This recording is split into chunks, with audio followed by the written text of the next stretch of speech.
లోక్సభ ఎన్నికల ముందు దేశవ్యాప్తంగా దుమారం రేపుతున్న అమిత్ షా స్పీచ్ కు సంబంధించిన ఫేక్ వీడియో మార్పింగ్ కు పాల్పడి వైరల్ చేశారనే ఆరోపణల కేసులో నిందితులపై కఠిన చర్యలు తీసుకోరాదని పేర్కొంటూ ఢిల్లీ పోలీసులకు తెలంగాణ హైకోర్టు మధ్యంతర ఉత్తర్వులు జారీ చేసింది. రేవంత్ గడ్డపై అమిత్ షాకు బిగ్ షాక్ ఇచ్చేలా మార్పింగ్ కేసులో కీలక పరిణామం చోటు చేసుకుంది.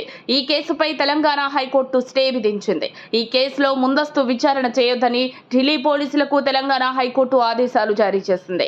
తదుపరి విచారణను 4 వారాలకు వాయిదా వేసింది. రిజర్వేషన్లు ఎత్తివేస్తామంటూ అమిత్ షా మాట్లాడినట్లుగా ఓ మార్పింగ్ వీడియో సోషల్ మీడియాలో వైరల్ కావడం రాష్ట్ర రాజకీయాల్లోనే కాక దేశవ్యాప్తంగా కలకలం రేపింది.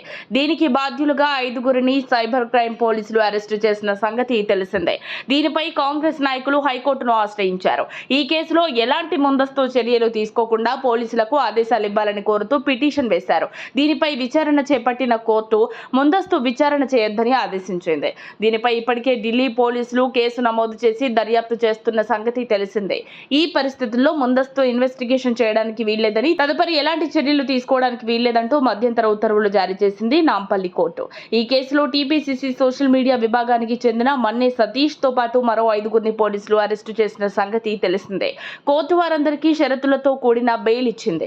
విచారణ అధికారి ముందు హాజరు కావాలని నాంపల్లి కోర్టు వారిని ఆదేశించింది.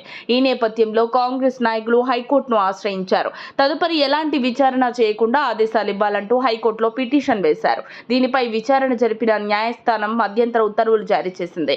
ఎలాంటి విచారణ చేయకుండా పోలీసులకు ఆదేశాలు ఇచ్చింది. తదుపరి విచారణను ఈ నెల 12కు వాయిదా వేసింది. తర్వాత దీనిపై హైకోర్టు ఎలాంటి నిర్ణయం తీసుకుంటుందనేది ఆసక్తికరంగా మారింది. మొత్తానికి పార్లమెంట్ ఎన్నికల ముందర అమిత్ షా కేసులో తెలంగాణ గడ్డపై హైకోర్టు తీర్పుతో ఢిల్లీ పోలీసులకు అమిత్ షాకు ఊహించని షాక్ తగిలిందని విశ్లేషిస్తున్నారు.